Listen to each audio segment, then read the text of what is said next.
All right, I think we're going to get started. So hello, everyone. Welcome back to another Friday Discovery session.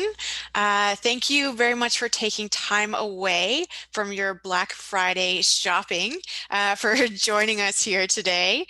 It's probably, instead of a Cyber Monday, I think it's also like a Cyber Friday this year. So a lot of distractions today at the workplace/home place. For those of you that don't know me, I'm Natalie Irwin. I'm Director of Stakeholder Engagement here at Efficiency Canada. And for the next 45 minutes, sit back and enjoy learning or take part in the Q&A discussion after our presenters introduce our discussion topic for the next 20 minutes. On that note, for those of you that are joining us for the first time, it works that we ask questions at the end of the presentations. We have lots of time to get through almost all the questions usually, and so that our speakers can get through their 20-minute presentation. So on that note, please join me in welcoming Karim Abraham, CEO of Community Power, and M.K. Anand, Engineering Manager from Community Power, who are delivering energy efficiency in Indigenous nations. They are going to share how to work in collaboration with Indigenous nations, governments, and utilities to deliver meaningful community-wide reductions in energy bills and improve housing. So please join me in welcoming Karim and MK. Thank you for joining us today. Thanks, Natalie. Thanks for the introduction. And thanks again to everyone at Efficiency Canada. I know these sessions have become a bit of a staple in my Friday calendar. I didn't remember it was Black Friday, but that reminds me. I do need to buy some things, so thanks for that. Yeah, so today we want to talk a little bit about our approach to what we call holistic solutions in Indigenous nations. And that word holistic means a number of different things to a number of different people. So we're going to dive into kind of what it means to us and how it impacts our work and our approach. So we'll go through a bit about us, who we are, a bit about our work, and then really dive into our approach. And that's where MK, who's our engineering services manager, is going to take over. And then, as Natalie mentioned, lots of time for Q&A as well. So I'm Karim Abraham, the CEO of Campbell Energy Group. And MK is going to co-present with me as well. He's our engineering services manager. I live in Coquitlam. I grew up in an energy efficiency house, my father being in that space for a number of years. So, if I touched the thermostat or if I didn't turn the lights off, I got smacked on the head. So energy efficiency was always part of my upbringing. And now I am fortunate enough to work in the space as well. So being in Coquitlam, I live on the traditional territories of the Coast Salish people, Coquitlam people, Tsleil-Waututh, Squamish, and Stolo.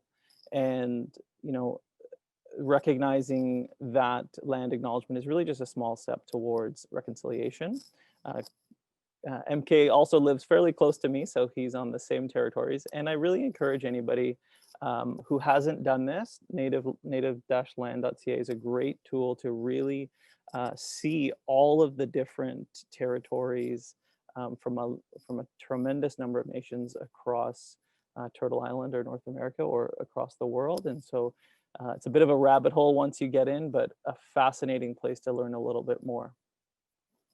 So as Natalie mentioned, we've kind of got a bit of a interesting organization. We have two separate divisions, and kind of the parent organization is Campbell Energy Group, and we're a social enterprise that really focuses on improving housing and reducing energy poverty for communities that are often missed in the design of traditional programming.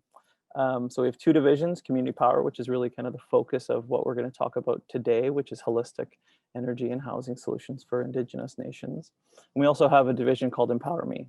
So Empower Me provides energy education and support for newcomers, immigrants, and racialized groups as well.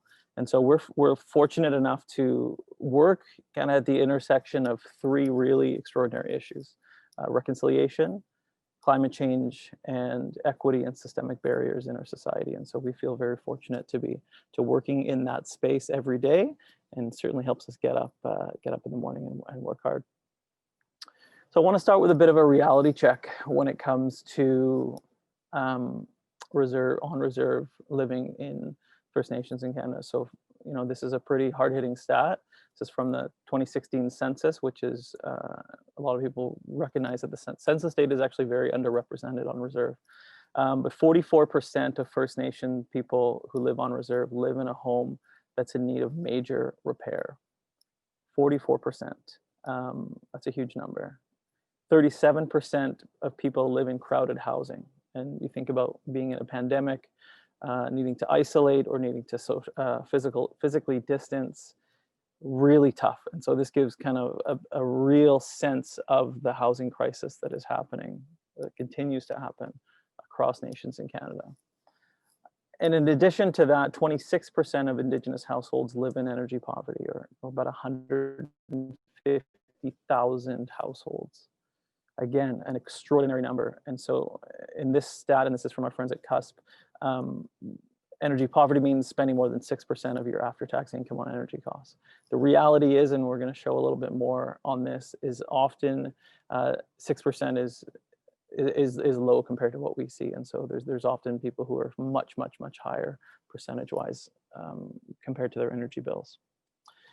So that really, speaks to the driver of the work that we do. And so when we look at improving housing and doing and installing energy upgrades, there's a number of benefits. And everybody working in energy efficiency probably on this webinar understands these benefits, but it's really important in this context as well, because these benefits improve the social, economic, and health outcomes for residents, and that is absolutely critical. They reduce energy poverty. They improve the durability of the housing stock, which is a major challenge. They reduce maintenance costs, and they reduce GHG emissions at the same time, especially for nations that are solely powered or mostly powered from an electricity perspective from diesel generators. So there's tremendous GHG savings to be had as well. And another reality is that there is a significant financial opportunity that exists to dramatically reduce energy costs and associated costs. And there's a tremendous amount of capital that leaves the community because of really expensive energy and homes that are not efficient. And so what that means is that nations are unable to spend that money on community-led programs, whether that's youth programs or education programs or skills building, whatever it might be, whatever their focus is, that money is going to a utility instead. And so there's a significant opportunity to reduce that.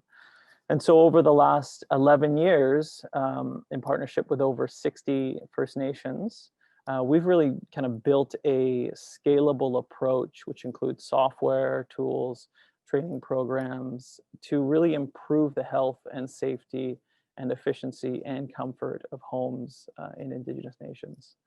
And so, I think the really important consideration that, if you take one thing away from this webinar, is that energy and housing are interdependent.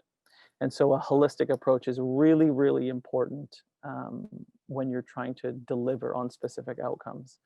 And so we know that many homes are in need of major repairs, and we know that people living in these homes have extraordinary high energy bills. So what do we do? Well, we find that energy efficiency programming, especially prescriptive programming, rarely achieve participation goals, and they rarely achieve meaningful savings for residents. And that's because they often fail to consider the need for major home repairs that actually will enable energy efficiency. If you've got a program for attic insulation, and yet homes have leaky roofs, and the roofs are in terrible condition, well, that's not a very useful ECM to install. Or windows are broken in a home and you show up with LED light bulbs, not very useful. And oftentimes, programs and new homes and renovations often don't consider the broader energy considerations for the community at large, right? So they'll use heating systems that don't make sense long term. There's so many examples of just short-term thinking because of not taking a holistic approach. And so again, we'll talk a little bit about what holistic means to us. And so the way we approach this holistic thinking is with these 4 different areas. And so when we work with a nation or we work with communities and community members, we look at things in this light. And so we look at energy, we look at construction, we look at climate, and we look at capacity.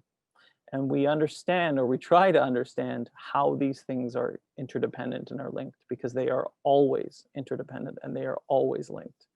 And if you go somewhere with a siloed approach, only putting your energy efficiency blinders on when you walk into a home, you're going to miss things that are incredibly important. And again, there's no point putting in an attic insulation if you have a leaky roof, right? And so you can improve energy use without really understanding the housing conditions. And you can improve housing conditions without really understanding what are the construction practices here, what's happened in the past, what does the maintenance team do, what do tenants and residents do themselves. You really need to understand the process there. And you can't understand the construction practices until you understand the local capacity and skills. And you can't understand the climate implications or mitigating climate change until you understand all of these different components and how they link together. And so it's really about looking at solutions in these 4 areas and trying to coax out solutions that not only understand these interconnected areas and interdependencies, but really focus on them and really benefit from bringing multiple disciplinaries together, and pulling different departments of people together and different skill sets, and really trying to push meaningful results by doing that. And so we've got our holistic principles. And this is really, again, from the 11 years that we've been doing this, we've learned that these are the principles that have led to the most meaningful outcomes. And I certainly don't want to say that we have done these things in every project that we've done. We have certainly made our fair share of mistakes and we have screwed up. But we're constantly learning, and we really try to build a culture of listening and going in and trying to figure out how we can put our outcomes at the start so we can drive meaningful results.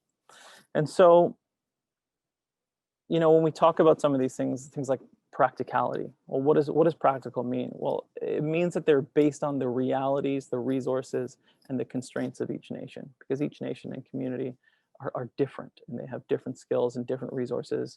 Some of them have access to lumber, some of them don't. Some of them have skilled trades in community, some of them have them 100 kilometers away, some of them don't have it that close at all. And so practical is really important.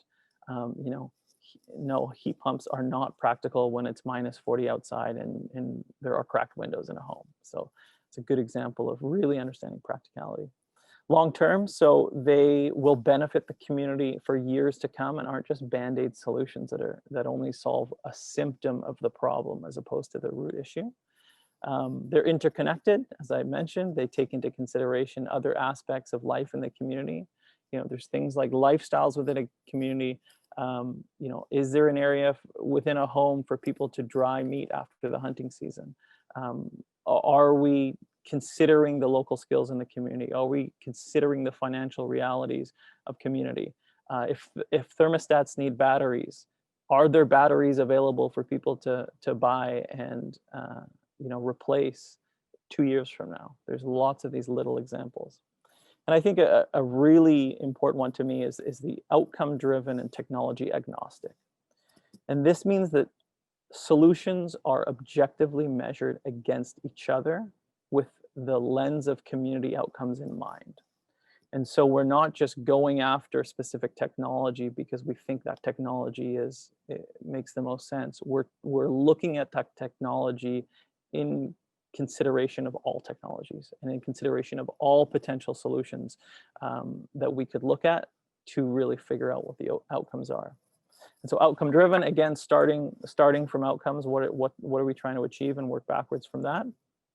And then mentorship enabled. This is another one that we're really focused on as well, is just trying to leave a community with more knowledge and understanding than when we left. And there are so many skilled people in so many of these nations, and it's really important that we learn from them and they learn from us. And so we've really adapted that kind of approach when we're looking at this type of work. So I remember being at a conference, I won't say recently because I think it was last year, back when we still went to conferences. And I remember being asked, how do you think we, whoever we is, can get more nations to invest in renewable energy projects? And I said, why are you assuming that spending money on renewable energy is the highest, best use of capital for nations when it comes to either energy sovereignty, GHG emission reductions, reducing energy costs? Because for almost every single nation that we've worked with, it is not. And yet, renewable energy gets all the excitement, it gets a lot of money. I love renewable energy, but I think it's a great example of being technology agnostic and understanding that capital may be better spent elsewhere to achieve similar outcomes. And so where do we start? So for us, we start with what we call an energy action plan. An energy action plan is really about providing that community level understanding of all things that relate to energy for a community. And so that includes supply, that includes demand, that includes short-term considerations, that includes long-term considerations. And we start to build a path forward. And you may notice that in all of our literature and in our marketing, we use the word action a ton, because we're really focused on action. And that's really because we've seen far too much inaction over the last however many years towards the housing crisis. And we really want to focus on what's going to make a difference to drive action. And one of the key aspects of this is our assessments, right? So, I'm sure most people on this webinar know about it. Energy assessments are kind of the first step towards things like this. And so energy assessments in our world need to be incredibly holistic as well. And so what does that mean? It means that we don't just go in looking for ECMs. We look at the home itself, right? So we bucket things into 4 different areas. We bucket things into safety, health, energy, and comfort in that order.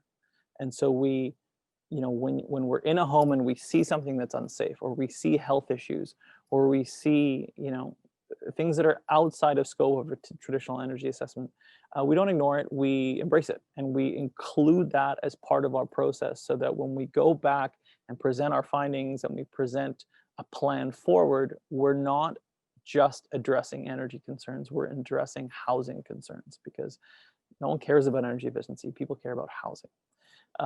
And so we capture this data in these 4 buckets. And that allows us to not only recommend attic insulation, but also include when is the roof going to be fixed, or how can the roof get fixed as part of this project as well. If there are mold issues, well, you're not going to put in new insulation if there are mold issues, right? Are there electrical safety concerns within the home? People want to just, put in smart power strips and smart thermostats, but if there are electrical concerns in the home, these things may not be worth spending money on. There may be better places to spend money on. And so after we understand the energy concerns, we look at the construction implications of this as well. And so we take those 4 buckets, safety, health, energy, and comfort, and we develop robust construction practices to react to the existing challenges that we face, or that the nation faces.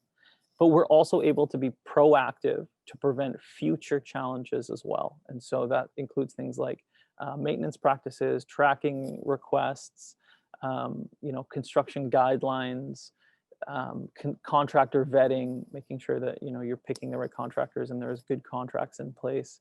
A lot of that work is really important to ensure that energy work is done well and construction work is done well at the same time, because far too often we see shoddy work from contractors that go in and take advantage and don't do quality work. We see great work as well, but we see poor work at the same time. And so once we've looked at things from an energy perspective, when we've looked at things from a construction perspective, it allows us to put together a capital plan or a business case that helps us prioritize exactly what work needs to be done, the associated costs, the savings, and the benefits. And the benefits are beyond just energy. And this is an interesting. The challenge here is that there's often money for implementing this type of work. Sometimes there's money. I won't say often, but there's rarely money to get to this point. And so nations are often in a position where they're expected to have this robust understanding of exactly how much it's going to cost to solve some of these housing and energy challenges. Because again, there's money for renewables and there's money for GHG reductions and off diesel initiatives. But to get to that point is often a huge challenge as well. But once you have a capital plan and a business case, a tremendous amount of doors open, right? So you're able to accurately estimate construction costs. You're able to show the different measures. You have a financial business case that you can use to unlock additional capital from provincial, federal budgets as well. And it allows the nation to be in the driver's seat. And that is really important because nations know where they want to go. And once they have a capital plan and a business case of how to do it, the next step of finding money and finding ways to do it is much, much easier. And so throughout all of this is the capacity side as well, right? So we've got these 4 different areas. And so it's important for us to, we've got a construction plan and how to improve construction practices. We understand the energy considerations. And then we include capacity building. So how and where can members within a community learn how to do these skills themselves so we don't need to do it going forward. And so we look at areas throughout the entire process where we can build capacity as well. There is a 4th component, the climate side of our action plans. I'm not going to get into that today. I think it's a little out of scope and I didn't want to throw everything at you. And then, so how does this all come together is really kind of the big question. And this is what we call our path to action. And so this is a great example from Takla Nation. And I'm going to pass it over to MK to walk through this thinking and this approach. Thank you, Karim. I'm also mindful of time, so we'll move fast here towards the end here. But as you can see here on the left, there's a lot of outcomes, energy outcomes, construction outcomes, that really should be the focus and not on the service, not on the technology. And you can see there's a lot of energy and housing, services and actions that are already planned, that are in progress. And it's important for us to understand, where the nation's at and, build on that. And a lot of work in the energy and housing departments can happen in parallel as well. And as this work is going, it's very important to build capacity so that at many levels, community, housing team, youth. So ideally, community members are engaged and they're trained in doing, how we do what we do. So the goal is to build capacity so we can support in the future and not have them dependent on an external group. So in the next slide, you'll see that, for the long-term plans, there's a lot of possibilities to do solar, energy efficiency, and behavioral changes. And how do you prioritize? And in the space we're in, obviously renewable energy takes a lot of space, it takes a lot of news. But it's more important, obviously, to do the things that get you the most return on investment, the easiest to implement, make the most difference. And the way to find out what these things are is really first by going into communities, going into the homes, and like Karim said, a diagnostic approach, because then you get the data. And with that data, you can start building this energy pyramid. And the foundation is conservation. And these are really simple, everyday behavioral actions that can be taken to reduce energy usage. And as we're doing this assessment, we're making observations, we're making conversations to find out from the residents what are the ideal behavioral changes that are easy to implement, that make the most impact. And one thing that's very important at this stage is to identify health and safety concerns right away. Because those need to be handled first. Like a home with mold needs that taken care of first. Right? Next up on the pyramid is energy efficiency. That's what this organization is all about. and using the right equipment to reduce energy consumption. But it's also very important to make sure that this technology chosen is applicable to the nation based on where they are, and to consider if the comfort of the resident is going to be compromised. Because if it will be, we've seen many cases where it's just reversed, and there's just no point to that. And finally, the stage that gets all the energy, renewable energy. But it's important when we do kind of the solar, biomass, microhydro, whatever it is, that it's part of some sort of plan, some sort of long-term plan. It's working towards reducing energy bills, energy sovereignty, right? It's not just kind of done. And as we can see, there's many challenges to this long-term approach. Some from very surprising sources. Often funding calls come for one thing or the other that's not part of the long-term plan, but it's very attractive. Or there's rebates on things that may not be the best technology solution for the community, but it's a shiny object. But sometimes they fit in, and it's important to leverage all opportunities that are there, but keeping in mind how they fit in with the long-term plan. And we've seen many examples, as many of us have here, I'm sure, over the years. Solar panels installed without any agreement with the utility, and it's just abandoned in place, or biomass, power installed with from a supplier from across the world, and no local capacity to keep it running, or heat pumps considered for areas that are too cold for it. It's running on diesel as an electrical resistance heater. But we've also seen great success when long-term thinking is applied to nations, and a good example is Kuracha Nation, off-grid community. We've been working with them for a long time, and when we started looking at the numbers and assessed the situation when we got there, there was significant, energy poverty in the community. For example, average bill for a community was member was $225 a month. A significant portion of them are on income assistance. That's $540 a month, and you can imagine the impact that has on the quality of life. There was a lot of, concern about if the energy efficiency work we would do and the housing upgrades we would do would result in, big changes. We still, in the 12 homes that we upgraded, we saw nearly 40% reduction in energy consumption, and that was massive for the, the folks who were involved. And we kind of built on this work, and over the last year, thanks to BC Hydro funding, we were able to assess 90 homes. And identified 22 homes for energy and housing upgrades, deep retrofits. And we got over $1 million in funding from Indigenous Services Canada. And I see a question in the Q&A thing about funding sources, and it's important to piece together funding from different sources for a holistic approach. Some will have, some funding sources will have, support for assessments, some for the implementation of it, some for energy, some for housing, and it's important to pull together all the sources possible to get the work done. And we anticipate quite a bit of energy and GHG reductions from this work that we're doing. And as you see here, this is Chief Donnie. We're going to see him in a little bit to kind of see the end of the work that we've been doing all year.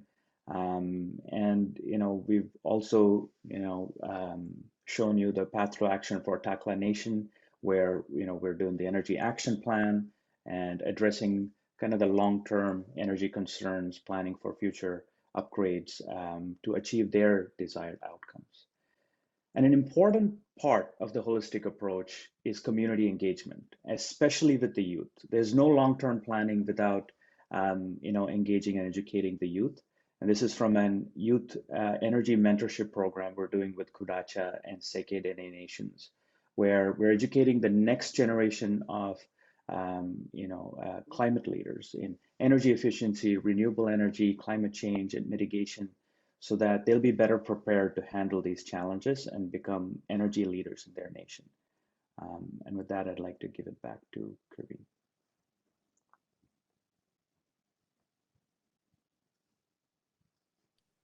Find that unmute button. Thanks, MK. Yeah, so I'd like to kind of, summarize a little bit about, some of these principles that we've learned over the last number of years. And so the first one is really about, we talked about it, both MK and I talked about it, defining the outcomes first to ensure that all projects move towards these outcomes. This is really easy to overlook, but it's absolutely critical and really helps us avoid those shiny objects of funding or opportunities that aren't in line with the community's outcomes. The next is that, you know, meaningful impact requires long-term planning and long-term funding, which is hard to find. And it needs to provide a practical path to action based on the realities, resources, and constraints of each nation, because they are so different. The third is that community engagement and community buy-in is really directly correlated with project success, right? We've seen projects where we've had incredibly high engagement, and we've had very successful projects, and we've done projects where the engagement was very low, and we've had very low success in those projects. And so we really recognize the need for budgets to include in community engagement, and for us as individuals to ensure that we're engaging with community, both leadership and community members and residents, as much as possible throughout the entire phase of projects. The next is, you know, as we mentioned again, that housing assessments or energy assessments really need to go beyond energy. They need to incorporate safety, health, and comfort improvements at the same time. It just doesn't make sense to fly, you know, 600 kilometers or to have people who are in the community go through this process without looking at the broader challenges that is the reality in nations. And the next one is the capital plan and business case, right? To truly understand the costs and benefits of all of the different measures that are possible, and to prioritize those measures based on objectively looking at the different opportunities and using that as a plan for nations to lead themselves, because they, you know, again, they know where they want to go to secure private, federal or provincial funding to really find long-term investments that are able to maximize ROI. And then the last is capacity building. Apprenticeships and mentorship should be embedded into all projects. And I think mentorship is the real key one here. You know, if we think about any skilled trade or any skills that we have, mentorship is the one approach that is most impactful. You know, we don't expect electricians or HVAC people to learn skills overnight, and yet too often we see training that is dropped in, and it needs to provide long-term communication, long-term support, so that people can learn skills, practice those skills in their own context, and repeat those skills over and over in practice so they get better. And so we really, when we look at training, we try to move to a mentorship model as often as we can. We can't always, it's just the reality of funding and life in this world, but we try to as much as we can. So thank you for listening to us. Again, we love what we do. We're super proud of our work, and I hope it provided a little bit of value to everybody who was able to join us this morning, or I guess this afternoon for some of you. It's true. Well, thank you, MK and Karim, very much. I'm just going to open the floor to questions here. I see there's a number of them in the queue. Just a reminder to people, you can raise your hand and I can unmute you and you can ask your own question, or just type in the Q&A box at the bottom of the Zoom screen there, and I can essentially narrate your question for you. Just a little plug, us on mentorship, Karim. We actually have a presenter in January of 2021 from the Toronto Community Benefits Network, who does a lot of work with Gen Next, so new construction for minority groups. So they're going to talk about their mentorship program there. So excited for that one next year. Already we're planning for 2021. So a few questions. First one is actually, could you elaborate on your approach to establish relationships with Indigenous communities and First Nations? Sure, yeah. I mean, you know, we've been doing this for a long time, and so I think the reality is that now we've built ourselves a reputation of delivering really meaningful results to different nations and communities. And so you know, we have all the same business development efforts as most organizations, and we try to reach out as much as we can, but we really rely on our reputation and our culture of listening and being humble to engage with any new nation that we're talking to. And so, yeah, we do get a lot of communities that reach out to us. And of course, we're trying to reach out and be in as many places as we can as well to have conversations like this. Yeah, MK, I see you nodding your head in agreement there. Is there something you want to add? I think it's very funny for me because whenever I go to a nation, I always find out that they've heard of us through some cousin somewhere and some relationship from another nation. Oh, I know the chief here, and they talked about you, and everybody's connected. It's a small world out there, and I feel like that's a great way to just do good work, and the relationships will come. They'll be, there's a lot of people who reached out to us as well, and it all happens. Yeah, and I think you touched on it as well, is that you're going into these communities to work with them rather than teach them something. I think that was a key lesson for people that are new to this and want to reach out to these communities. A question here Yeah, actually from, oh, go ahead, Karim. yeah, I was just going to add to that. I think that's a really great point. So our approach is, a lot of energy efficiency is delivered on behalf of other organizations, whereas we work directly for nations primarily. We do a tremendous amount of work as well with utilities and governments as well. So BC Hydro is a huge partner of us, and they've funded a lot of fantastic work over the years with us. So we're very grateful for their support. But there are lots of other stakeholders that are involved in kind of getting to nations as well. Thank you for adding that. I think it's an important piece. A question here from Claire is, thanks for the presentation. Could you summarize where have worked to date and how these projects are funding? I know you touched on it a little bit, but if you could just speak to that specifically. And also, are you collaborating with utilities? You mentioned BC Hydro and their implementers on this work, considering many have done similar programs, focus and budgets. And do you complete remediation or non-energy upgrades or complete? And are you working on capacity building? Big question. I like it. Yeah, so a few questions in there. Absolutely, yeah. So we worked. Most of our work is in BC and Alberta with a number of nations. We've worked with some nations in Ontario. We're actually starting to work with a nation an Inuit nation in the Maritimes, and so that's fantastic for us to be able to do some remote work during this crazy pandemic time. So if we can work with a nation that's 3,000 kilometers away, we feel like we can work anywhere, which is exciting for us. But yeah, absolutely, we try to work with utilities, other stakeholders as much as possible. I think our approach in that regard is really to align outcomes, and so BC Hydro is a great example of that. They don't have the ability to invest millions of dollars in fixing roofs and other type of construction upgrades, but they were able to fund the energy assessment component of our work in Quaracha that enabled us to go get $1 million from the federal government to do that work. And so it's a great example of bringing multiple stakeholders together focused on the same outcomes, because now those homes do have have a reduction in energy costs, which is the outcome that BC Hydro is looking for, as well as capacity building and a lot of others as well. So we certainly do try to pull in as many other stakeholders as we can.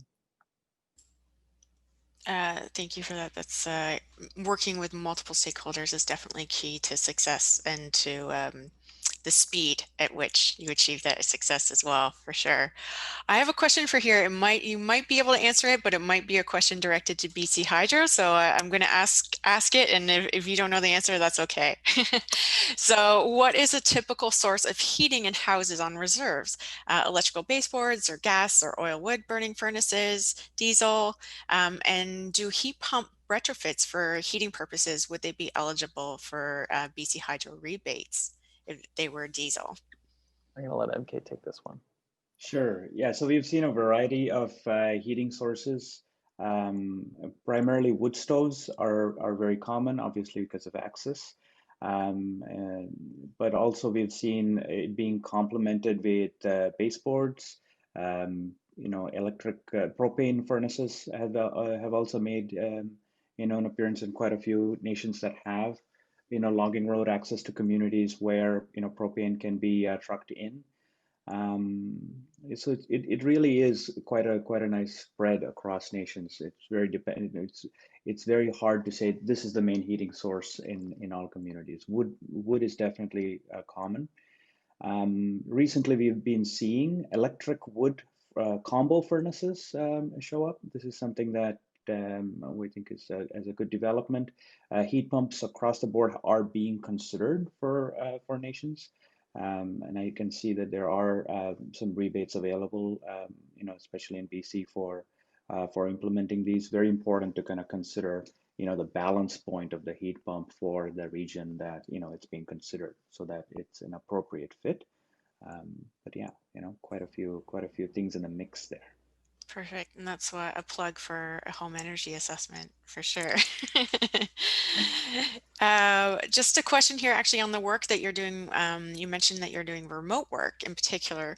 What tools are you using for this remote work? Suggestion is I see what you see. Are you using Zoom? What do you find works? Go ahead, MK.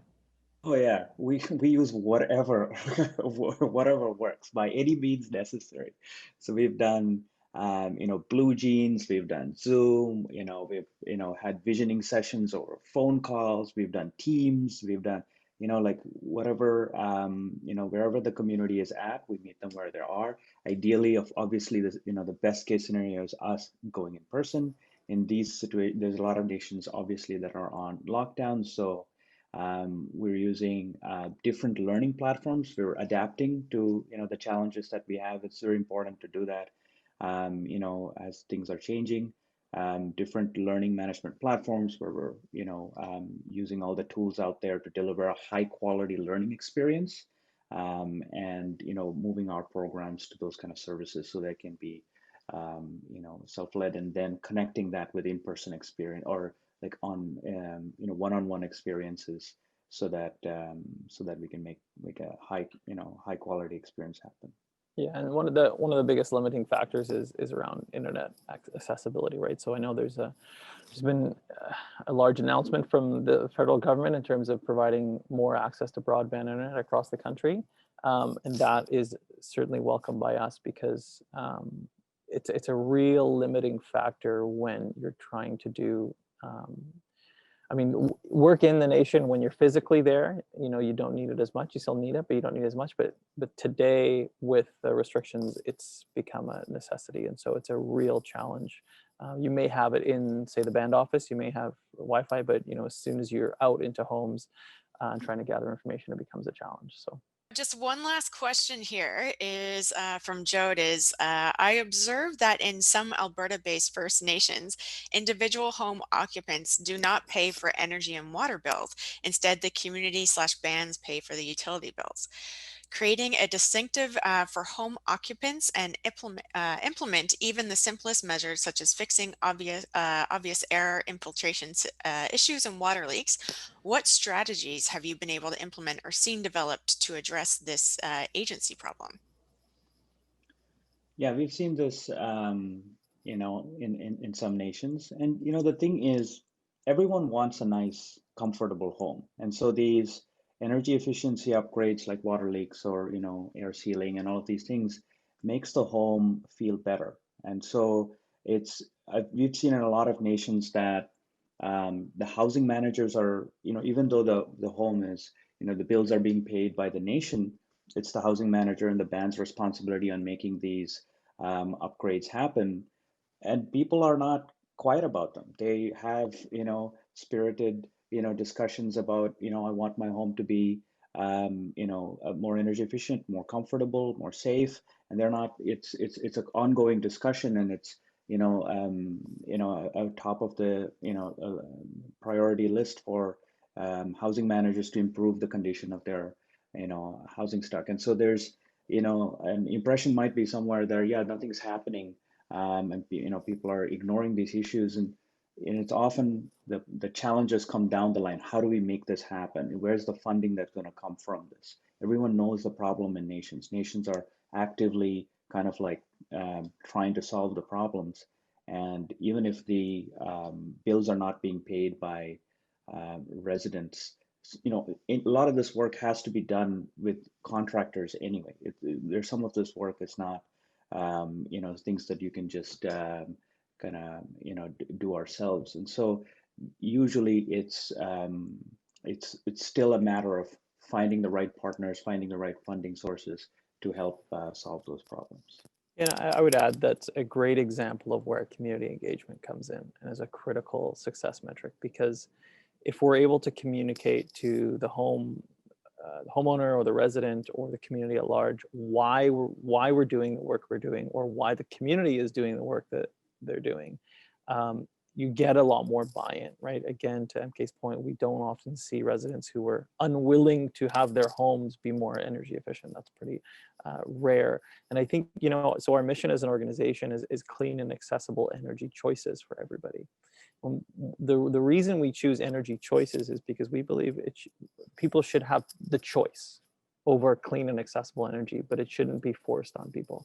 And so if people want to make, we hope people make better energy choices, but we still believe that it should be people have the agency to make their own choices themselves. And so engagement is a perfect fit to try to minimize that sort of risk. Yeah, I think that's a key point. Just finding your champions within the community and working with them.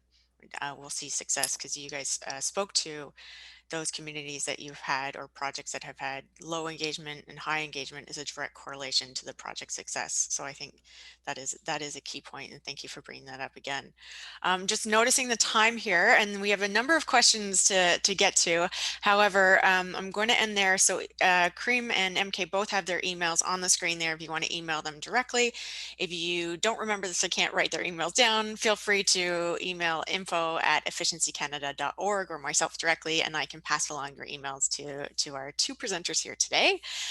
So thank you, MK and Karim, for fantastic presentation, very insightful, and some insightful answers to our questions here today as well.